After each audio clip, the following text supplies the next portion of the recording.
Let's go Dolphins! We have some news to share with you in today's video. Chris Grier is keeping an eye on market opportunities, but he needs to be careful with spending. The Miami Dolphins need to get this year's signings right, otherwise it will be another wasted year. Before I start talking about this, I want to ask you something. What do you think of Chris Grier's performance as GM of the Dolphins? If you think he left a lot to be desired, and the Dolphins should look for another GM, hit the like button. If you think he did a good job, comment below with your opinion. In my opinion, he should have been fired. But unfortunately, that doesn't depend on us, right? Now let's get to the subject that's going on behind the scenes. The Miami Dolphins salary cap situation is clearer than ever, and it's time to explain everything to you, Dolphins fans. The NFL has officially informed teams of the expected cap for 2025, which will be between $277.5 million and $281.5 million per team. This is a significant increase from last year's cap, meaning teams have more financial flexibility heading into the offseason. But what does this mean for Miami specifically? Let's dive in. As of right now, the Dolphins' active salary cap spend stands at approximately $253.7 million.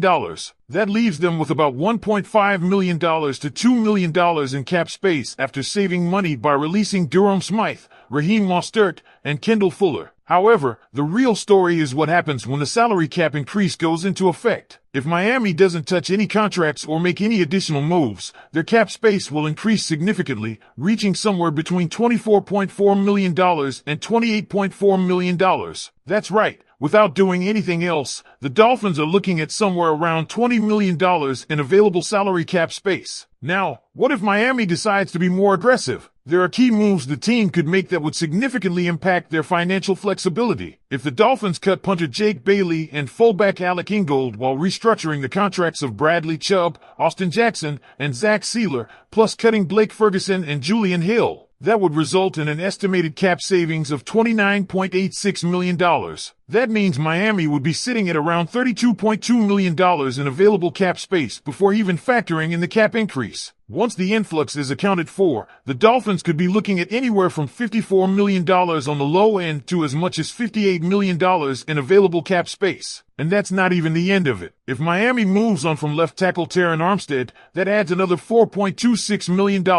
Cutting Bradley Chubb would free up another $1.27 million. The numbers keep climbing. The team's cap health looks solid, and even with a few smart decisions, they could enter free agency with a war chest of around $50 million, more than enough to be competitive in the market. Of course, the big question is whether Miami will make even more drastic moves. What about post-June 1st designations? If they were to trade Tyreek Hill after June 1st, they'd save nearly $6 million. Cutting Armstead after June 1st would free up $14.9 million, and parting ways with Chubb after June 1st would create a massive $19.6 million in cap relief. Now, there's a limit to how many post-June 1st cuts a team can designate, but the potential for even more cap relief is there. So what does this all mean? It means Miami is in a great position. The narrative that the Dolphins are in cap trouble simply isn't true. Compared to teams like the Saints, who are still buried deep in the negative, Miami is in a comfortable spot. They might not have the massive cap space of the New England Patriots, who are projected to go from $126 million to nearly $150 million, or the Vikings, who could have around $80 million in space, but Miami is in a solid position to make moves. One thing to keep in mind is that while Miami has money to spend, they won't be able to outbid the top-tier teams for free agents. If a player is looking to chase the highest paycheck, Miami might not be able to compete dollar for dollar. However, if the Dolphins target the right players who want to come to South Beach for reasons beyond money, whether it be the culture, the coaching staff, or the opportunity to compete, they can still make significant additions. Now, this brings us to the elephant in the room, Tua Tagovailoa's contract. There's been a lot of debate about whether Miami should restructure his deal to free up additional cap space. Right now, Tua's contract is set at around $30 million, and restructuring it could save around $19.1 million.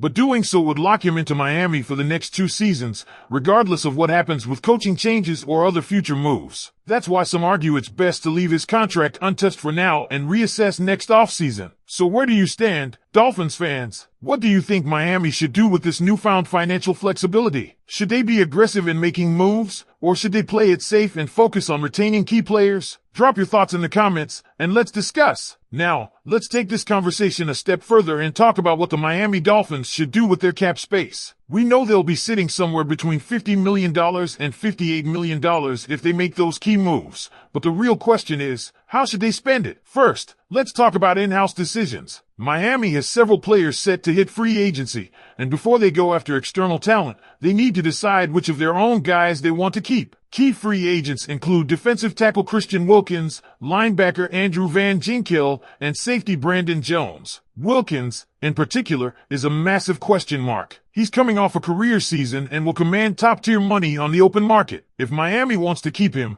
they might need to shell out anywhere between $20 to $25 million per year. That would eat up a large portion of their cap, but it would also solidify a crucial part of their defense. Then there's Van Ginkel, an underrated but highly effective piece of Miami's defense. He stepped up big time last season and might not come cheap. Miami has to ask itself whether it's worth paying him or if they can find similar production elsewhere for a better price. The same goes for Brandon Jones. He's solid, but with Javon Holland already in place, do the Dolphins want to invest more money into the safety position? And that brings us to the biggest offseason question. Do the Dolphins go all in and make a splash in free agency? If so, where do they invest? One area that absolutely needs attention is the offensive line. Injuries have plagued this unit for years, and protecting Tua Tagovailoa needs to be a top priority. Terron Armstead's future is uncertain, and even if he returns, he's struggled to stay healthy. The Dolphins need a more reliable option at tackle, and free agency could provide some answers. Then there's the running back position. Right now, Miami has Raheem Mostert and Devon Achane under contract,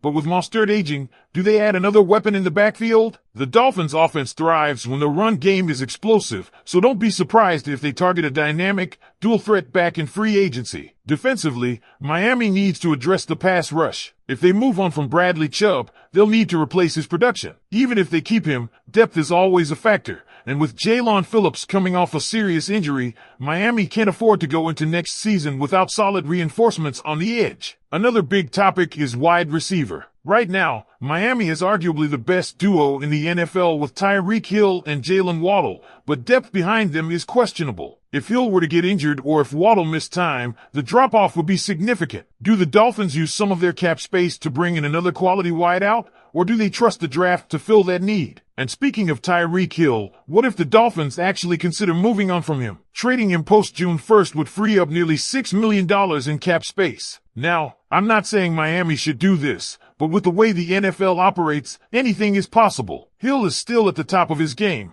but he's also on a massive contract. If Miami decides they need to create even more financial flexibility, this could be something they explore. So here's the situation, Dolphins fans. Miami is in a much better cap position than many people expected. The team isn't in dire straits, and if they make a few calculated moves, they could go into free agency with around $50 million to work with. The question is, how should they spend it? Do they prioritize keeping Christian Wilkins? Do they make a major move to improve the offensive line? Should they focus on adding depth at key positions like receiver and pass rush? Or do they roll the dice and make a bold, unexpected move that shakes up the roster? One thing is for sure, this is shaping up to be a fascinating offseason for the Dolphins. The team has the potential to improve significantly, but every decision they make will have long-term implications. So, now I turn it over to you. What do you want the Dolphins to do with their cap space? Who should they prioritize in free agency? Should they make a big splash or take a more conservative approach? Let me know in the comments, and let's keep the conversation going. Fins up!